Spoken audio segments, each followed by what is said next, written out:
తమిళనాడులో సీఎం ప్రమాణ స్వీకార కార్యక్రమంపై వివాదం రేగింది. సీఎం విజయ్ పై వామపక్షాలు వీసీకే ఆగ్రహం వ్యక్తం చేస్తున్నాయి. రాష్ట్ర గీతాన్ని అవమానించారంటూ మండిపడ్డాయి. జాతీయ గీతం వందే మాతరం తర్వాత రాష్ట్ర గీతాన్ని పాడడాన్ని టీవీకే మిత్రపక్షాలు తప్పుపట్టాయి.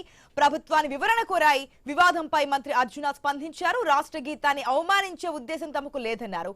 మూడవ స్థానంలో రాష్ట్ర గీతం ఆలపించడం సరికాదన్నారు. దీనిపై అధికారుల నుంచి వివరణ కోరతామని అర్జున ప్రకటించారు.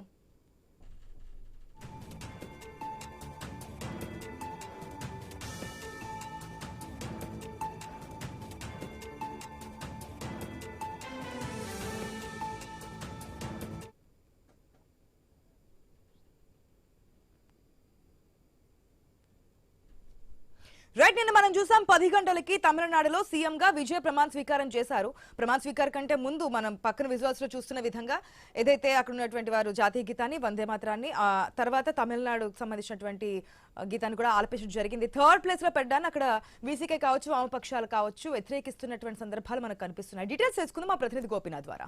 గోపీనాథ్, అసలు ప్రమాణ స్వీకారం జరగడమే అనేక ట్విస్టుల తర్వాత చోటు చేసుకుంది. నిన్న అట్టహాసంగా అభిమానులు అటు ప్రముఖుల నడుమ ప్రమాణ స్వీకార కార్యక్రమం అయితే జరిగింది. కానీ జాతీయ గీతం వందే మాత్రం ఆలపించిన తర్వాత మూడో ప్లేస్ లో తమిళనాడు సంబంధించినటువంటి గీతాన్ని, రాష్ట్ర గీతాన్ని ఆలపించడం అనేది వీసీకే వామపక్షాలు కూడా తప్పుపడుతున్నట్టు తెలుస్తోంది. అసలు క్లారిటీ ఇచ్చారు. అధికారుల దగ్గర నుంచి కూడా వివరణ అడుగుతానని చెప్పారు కదా అర్జున.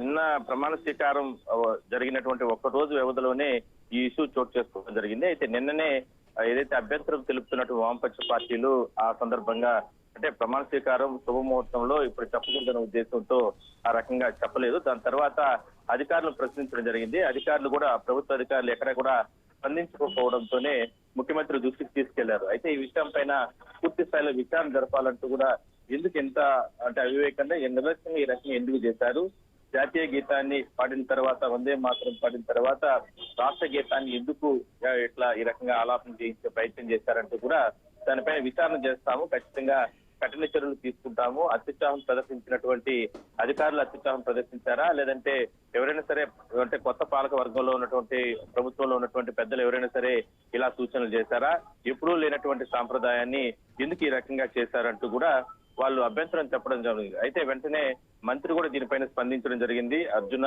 దీనిపైన విచారణ జరుపుతాం, పూర్తి స్థాయిలో కూడా దర్యాప్తు జరిపి ఎవరు బాధ్యులు ఉన్నారు దీనిపైన అనే దానిపైన మాత్రం అంటే నిన్నంతా హడావుడి, ప్రమాణ స్వీకారం హడావుడి కాబట్టి అందరూ కూడా ప్రభుత్వ పెద్దలు ఎవరైతే ప్రమాణ స్వీకారం చేసేటటువంటి ప్రభుత్వ పెద్దలు, మంత్రులు కావచ్చు, లేదంటే ముఖ్యమంత్రి దీనిపైన ఎక్కడా కూడా ఇదంతా కూడా అధికారుల యంత్రాంగమే ప్రత్యేకంగా అంటే వీటిపైన ఏర్పాట్లు చేస్తూ ఉంటారు. బట్ అధికారుల గతంలో ఈ రకంగానే ఎందుకు చేయలేదు కాబట్టి ప్రభుత్వ పెద్దలు ఎవరైనా సరే ఈ రకంగా సూచన చేస్తారు. ఇక అన్ని కోణాల్లో కూడా దర్యాప్తు జరుపుతాం, ఖచ్చితంగా మిత్రపక్షాలు ఇచ్చినటువంటి సూచనని పాటిస్తాం. దీనిపైన పూర్తి స్థాయిలో దర్యాప్తు జరిపి వాళ్ళ అభ్యంతరాలన్నింటినీ కూడా ఇది మాకు కూడా ప్రభుత్వానికి చట్టపేరే కాబట్టి దీనిపైన దర్యాప్తు జరిపి చర్యలు తీసుకుంటామంటూ కూడా హామీ ఇవ్వడం జరిగింది. సో ఒక రోజులోనే ఒక రకమైనటువంటి వివాదం, ఎందుకంటే ఇప్పుడు 4-5 పార్టీలు సపోర్ట్ చేశాయి ప్రభుత్వ ఏర్పాటుకు. ఇప్పటికే 13వ తారీఖు అంటే రేపు అసెంబ్లీలో కూడా బల నిరూపణ కార్యక్రమం ఉండబోతుంది. ఇదంతా కూడా ఒక సవాల్గా మారుతున్న తరుణంలో విజయ్ ప్రభుత్వానికి ఇది ఒక రోజులోనే ఈ వివాదం రావడం అనేది కూడా కాస్త ఇబ్బందికి గురి చేసే అంశంగానే చెప్పొచ్చు. Right Gopinath, thanks for the update.